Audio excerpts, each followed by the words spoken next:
사도행전서 16장 15절부터 18절 말씀 중심으로 해서 뭐가 되자고요? 명품 교인이 됩시다 라는 제목 가지고 말씀을 드립니다. 여러분, 이 명품 교인은요, 명품 교인들에 의해서 만들어지는 겁니다. 마치 우리가 명품이라는 물건은요, 그 명품을 만드는 장인들의 손에 의해서 만들어지듯이 말입니다. 저는 오늘 여러분에게 명품 교인을 소개하고 싶어요. 그분이 오늘 스데바나십니다. 이 스데바나는 사도 바울이 고린도 옆에 있는 아가야 지방에서 전도해서 얻은 첫 열매이기도 합니다. 얼마나 이분이 명품 교인이었는지 바울이 고린도 교인 앞에 소개하면서 이런 분들을 알아줘라, 존경해라, 순종해라, 본받으라, 따라해라, 이렇게까지 말씀하고 있습니다. 그렇다면은 스데바나는 어떤 사람이었을까요? 우리가 어떻게 해야 명품 교인이 될 수 있을까요? 첫째로 스데바나는 온 가족을 구원시킨 사람입니다. 자, 우리 한번 성경 볼까요? 15절, 형제들아 스데바나의 집은 곧 아가야의 첫 열매요, 이렇게 말합니다. 여기에 잘 보면 스데바나라고 하지 않고 스데바나의 집은 이렇게 말합니다. 그러니까 이런 얘기입니다. 스데바나가 사도 바울을 통해서 복음을 듣고 예수를 믿게 됩니다. 그리고 즉시 바울을 자기 집에 모시고 가서 가족들로 하여금 복음을 듣게 만듭니다. 그리고 예수 믿게 만들었다, 이 말입니다. 그래서 온 가족이 구원받았다, 이 말이에요. 그래서 스데바나 집이라는 단어를 사용한 겁니다. 여러분, 주님의 뜻이 뭔 줄 아세요? 주님의 뜻은 온 가족이 다 예수 믿고 구원받아서 하나님의 가족이 되는 것입니다. 아멘.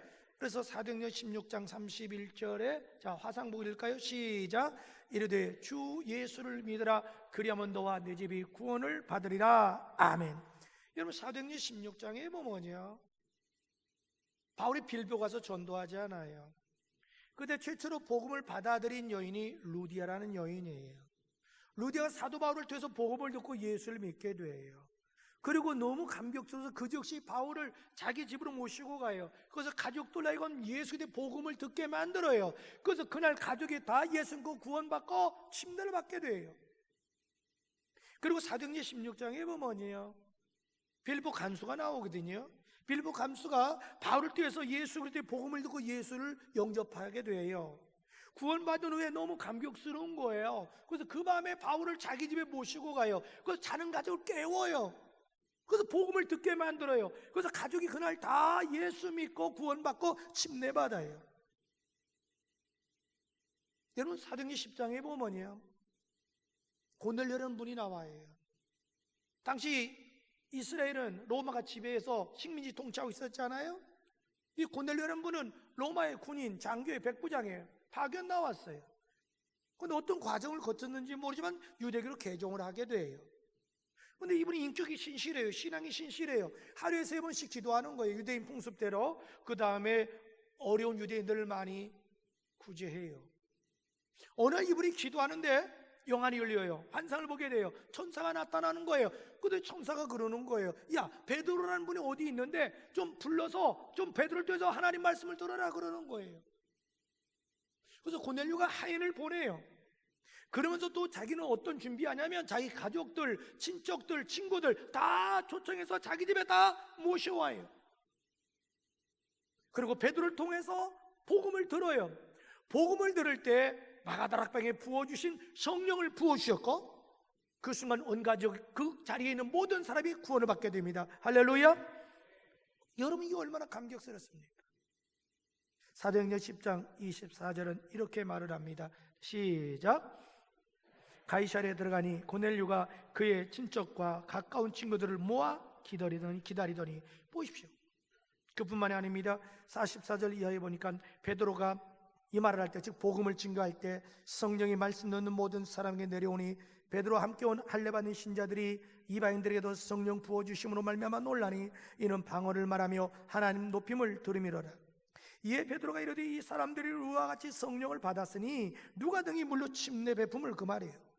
명하여 예수 그 이름으로 침례를 베풀라 하니라. 그들이 베드로에게 며칠 더 머물기를 청하니라. 아멘. 여러분, 초대교회 특징 중에 하나가 뭐냐면요, 가족 구원에 지대한 관심이 있었습니다. 여러분들 가족 다 구원받았습니까? 여러분은 여러분의 가족 구원에 지금 얼마나 지대한 관심을 가지고 있습니까? 여러분, 가족을 사랑하는 최상의 비결이 뭔 줄 아세요? 그건 가족 전도에서 예수 믿게 하는 거예요.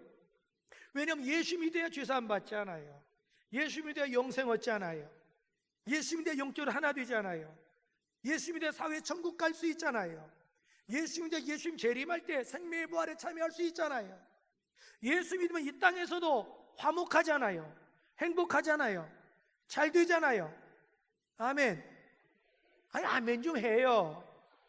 예배는 같이 드리는 거예요. 저 혼자 하는 게 아니에요. 여러분, 어느 가정이 명품 가정이냐? 예수 잘 믿는 가정이 명품 가정이에요. 그리고 여러분, 예수 잘 믿도록 전도하는 그분이 명품 교인인 줄로 믿습니다. 둘째로 스데바나는요, 성도들을 섬기기로 작정한 사람입니다. 자, 15절 또 볼까요? 또 성도 섬기기로 작정한 줄 너희가 아는지라. 이런 얘기가 돼요. 스데바나가 사도 바울을 통해서 이제 복음을 받아들여서 예수 믿잖아요. 믿은 후에 이분이 고민하기 시작하는 거예요. 야, 어떻게 해야 내가 예수 잘 믿을 수 있을까? 어떻게 해야 정말 제대로 신앙생활을 할 수 있을까? 고민하고 기도하다가 결론 내린 게 있어요. 좋다. 나는 평생 동안 다른 사람을 섬기며 살겠다. 이렇게 작정하게 돼요. 스데바나가 이렇게 작정할 때는 무슨 이유가 있었겠지요. 가장 큰 이유는 아마도 사도 바울의 영향을 제일 많이 받았겠지요. 그리고 사도 바울을 통해서 예수 그리스도에 대해서 배웠을 거 아닙니까? 사도 바울이 예수에 대해서 가르쳐줄 때 예수님이 오신 목적 중에 하나가 섬기기 위해서 오셨다, 이걸 가르쳤을 거예요. 그리고 그 말 듣는 순간에 바로 그거구나, 나도 예수님처럼 평생 동안 섬기며 살아야 되겠다. 마가복음 10장 45절에 보면 이렇게 말합니다. 예수님께서 인자가 온 것은 섬김을 받으러 온 것이 아니라 도리어 섬기려 하고 자기 목숨을 많은 사람의 대속물로 주려 함이다. 그렇다면 여러분, 섬김이 뭘까요? 섬김은요, 따라합시다. 섬김이란 다른 사람의 필요를 채워주는 것이다. 아멘? 그게 섬김이에요. 물질이 필요한 사람은 물질로 채워주고, 위로가 필요한 사람은 위로해주고, 다른 도움이 필요하면 도와주는 것, 그것이 섬김이에요. 다른 사람의 필요를 채워주는 것이 섬김이지, 내 집에 물건이 남아 돌아가니까 내 집에 쓸 수 없으니까 폐기 처분하는 의미로 당신 이거 가져, 당신 가져, 이건 섬김이 아니에요. 그럼 우리가 다른 사람을 섬기기 위해서 상대방의 필요를 채워주기 위해서는 뭐가 필요할까요? 먼저 사랑하는 마음이 있어야 돼요. 여러분, 내가 사랑하는 마음이 있어야 섬기게 되는 거예요. 사랑하는 마음이 없으면 안 돼요. 여러분, 사랑은 관심이잖아요. 상대방에서 관심을 가지면 뭐가 필요한지 눈에 보이잖아요. 그래서 사랑하게 되면 관심이 가고, 관심이 가면 마음이 가고, 마음이 가면 몸이 가고, 몸이 가면 물질이 따라가는 거예요. 그래서 여러분, 섬기려면 먼저 내 마음이 열려야 돼요. 긍휼히 여기는 마음이 있어야 돼요. 베푸는 마음이 있어야 돼요. 그리고 여러분, 다른 사람의 필요를 채워주고 섬기려면요, 여러분, 실력이 있어야 돼요. 가령 우리가 물질로 다른 사람을 섬기든, 아니 몸으로 섬기든, 재능으로 섬기든 실력이 있어야 돼요. 물질에서 다른 사람 섬겨주고, 건강해야 다른 사람 가서 도와줄 수 있죠. 재능이 있어야 다른 사람 도울 수 있잖아요. 요즘 우리 사회에 요즘은 재능 기부라는 것도 생겼잖아요. 그리고 다른 사람을 섬기려면 여러분, 배려하는 정신이 필요해요. 우리가 다른 사람 섬기다고 잘못하면요, 그 사람 상처 줄 수 있어요. 자존심 상하게 할 수 있어요. 인격적으로 손상 줄 수 있어요. 사실 다른 사람 섬기는 걸 매우 조심해야 돼요. 할 수 있는 저 사람 자존심 상하지 않도록, 인격이 손상 입지 않도록, 정말 부담 주지 않을 정도로 세심한 배려가 필요해요. 예의가 필요하다, 이 말입니다. 그리고 여러분, 다른 사람 섬기려면 겸손해야 돼요. 괜히 섬기고서 생색내면요, 받은 사람이 오히려 더 부담스러워요. 시험 들어요. 그래서 정말 다른 사람 섬길 때 소리 없이, 성경에 그런 말 나오잖아요. 오른손이 한글 왼손이 모르. 물루나에 다 알지요. 그건 생색내지 말라는 얘기잖아요. 아무튼 여러분, 다른 사람 섬길 줄 아는 사람이 성숙한 인격의 사람이고 명품 교인입니다.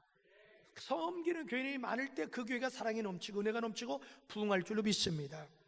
그래서 히브리서 13장 16절 이렇게 말해요. 다 같이 시작. 오직 선을 행함과 나누어 주기를 심쓰라. 이 같은 제사를 하나님이 기뻐하시니라. 이거 보십시오. 서로 선을 나누어 주기를 심쓰는 것, 이걸 하나님이 제사라고 말하잖아요. 셋째로, 스데반은 어떤 사람이었을까요? 다른 사람의 부족한 부분을 채워줄 줄 아는 사람이었습니다. 자, 17절 볼까요?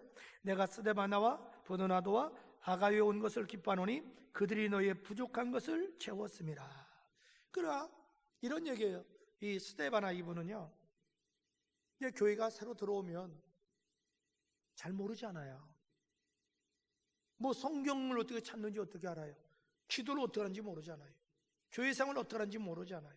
봉사를 어떻게 하는지 잘 모르잖아요. 그때 무시하지 않았어요. 깔보지 않았어요. 뭐 이런 것도 모르냐? 아니에요. 친절하고 자상하게 하나하나 가르쳐 주는 거예요.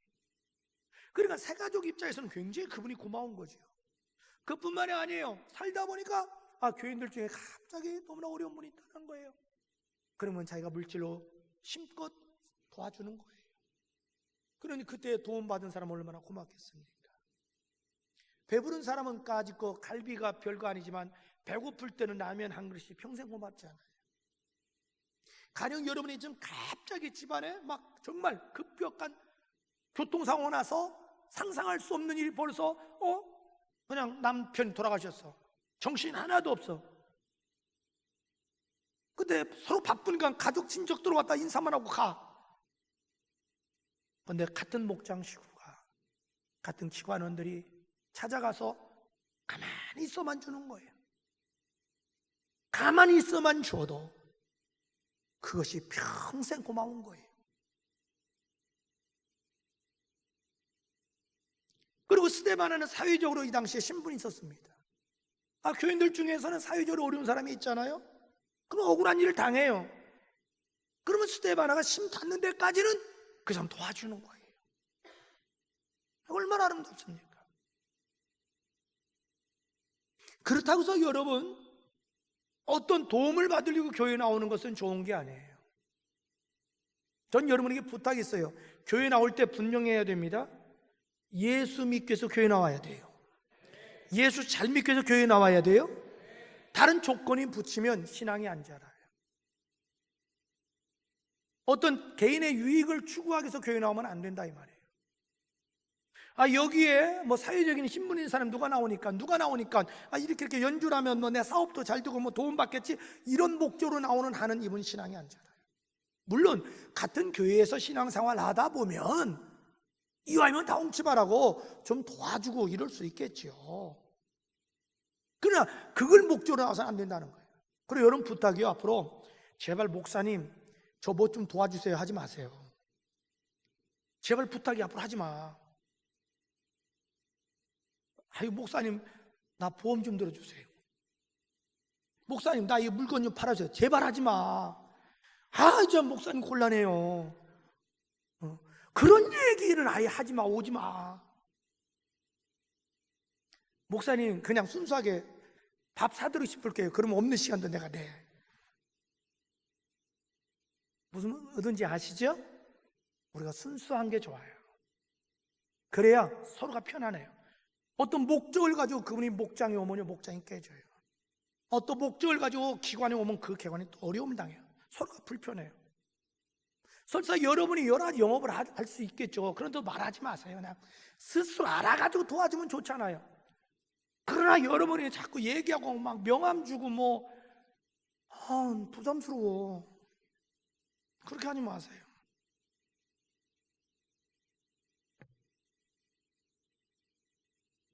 그래서 지난번에 그랬어요. 자동차 보험 이런 것도 있잖아요.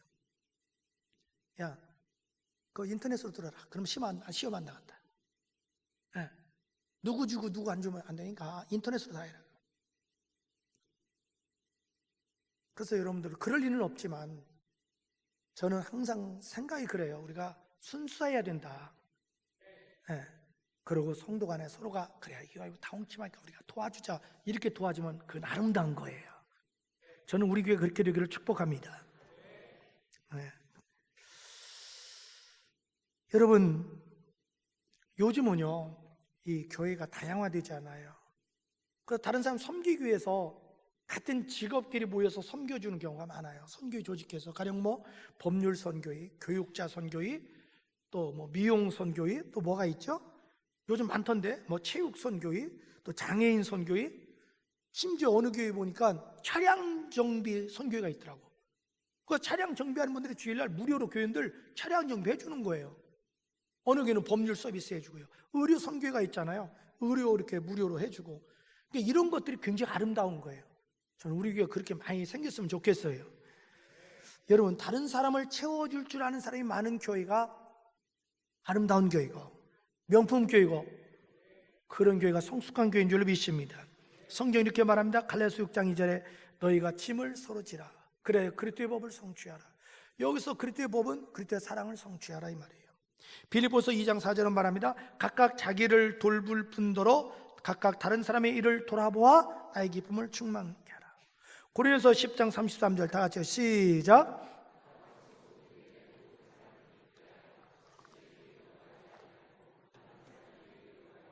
그들로 구원을 받게 하라. 아멘. 넷째로 스데반은 어떤 사람이었을까요? 다른 사람의 마음을 시원하게 해주는 사람이었습니다. 자 18절 볼까요?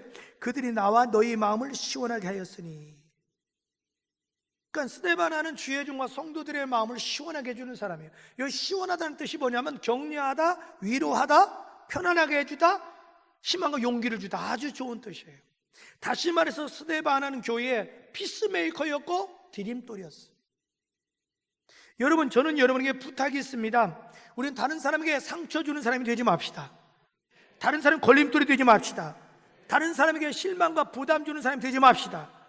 다른 사람에게 희망과 용기를 주고 격려해 주고 위로해 주는 사람. 할렐루야. 뭐 우리 교회에 그런 교회는 없어요. 그러나 그럴 수도 있어요. 가령 봐요. 사람이 많다 보면 예배 드리고 이제 나갈 때 인사한다고 가정해 봐요. 그러면 인사할 때 목사님 오늘 은혜 많이 받았어요. 얼마나 좋아. 근데 이렇게 인사할 수도 있잖아요. 목사님 오늘 좀 죽 썼죠? 그럴 수도 있어요. 주책 맞은 사람은 가끔 주책 바가지가 있다니까. 가령 예를 들어 신방가도 마찬가지예요. 신방 가서 지금 힘들어요. 병원에 입원해서. 그러면 막 격려해주고 위로해주고 가짜라도 좀 눈물 좀 흘려주고. 그럼 얼마나 감동받겠어? 아이 목사님은 그렇게 간절히 신방하고 나오는데 나올 때 붙잡더니 여기요 뭔가 잘못해서 하나님께 친 것 같아요. 이게 푼수 중에 푼수요. 그런 분이 신방하면 안 돼. 지금 누가 너무 힘들어 막 마음이 답답해 속이 터질 것 같아. 그때 격려해주고 위로해주고 눈물 한 명 흘리면서 손잡아주면 얼마나 좋아. 당신 성격이 지랄 같아가지고 하나님 당신 깨트리려고 가시 준 거예요. 아주 염장 질러라. 그래서 저는 저 신방기 할 때 제가 엄명을 내려요. 아무 소리 하지 마. 그냥 무조건 따라다니고 그냥 와. 아무 얘기하지 말라는 거야. 목회자회에는. 왜? 안 하면 중간이나 가니까. 우리 여러분 참 조심하게 살아야 됩니다. 최소한 우리 여기 계신 여러분들은요 어디 가도 피스메이커가 되시고 디딤돌이 되시기를 바랍니다. 저 사람 보면 또 보고 싶고 기분 좋은 사람이 돼야지. 멀리서 오다가 마주치면 싹 비켜가지고 와. 이런 정도 되면 여러분 안 된다 이 말이에요. 여러분 정말 우리 교회 이와 같이 다른 사람 마음을 시원하게 해주는 교인이 명품 교인이고 이런 사람이 많아질 때 우리 교회가 명품 교회가 될 줄로 믿습니다. 마태복음 5장 9절에 화평케 한 자는 복이 있나니 하나님의 아들이라 일컬음을 받을 것이요. 히브리서 12장 14절 다 같이 시작.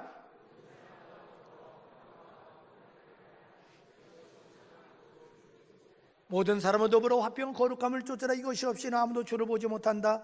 여러분, 바울은 고린도 교인에게 스데바나를 이렇게 추천하면서 너 이런 사람을 존경해라, 이런 사람 본받아라, 이런 사람 알아주라, 이렇게 말합니다. 그래서 16절 끝에 보니까 모든 사람에게 순종하라, 이런 사람에게 순종해라, 즉 본받아라 이 말이에요. 그리고 18절에 보니까 이런 사람 알아주라. 알아주라는 의미가 뭐냐면 존경해라, 따라가라, 인정해주라 이 말이에요. 우리 사랑하는 팀들 가족 여러분, 이 자리는 여러분 우리 모두가 명품교인이 됩시다. 여러분의 가족 다 구원시킵시다. 여러분, 우리 서로 섬기면서 살아면서 삽시다. 다른 사람의 부족한 부분을 책망하지 말고, 무시하지 말고, 깔보지 말고, 오히려 자상하고 친절하게 베풀고 채워줍시다. 그 다음에 다른 사람 마음을 격려해주고 위로해주고 시원하게 해주는 여러분들 되기를 예수 이름으로 축복합니다.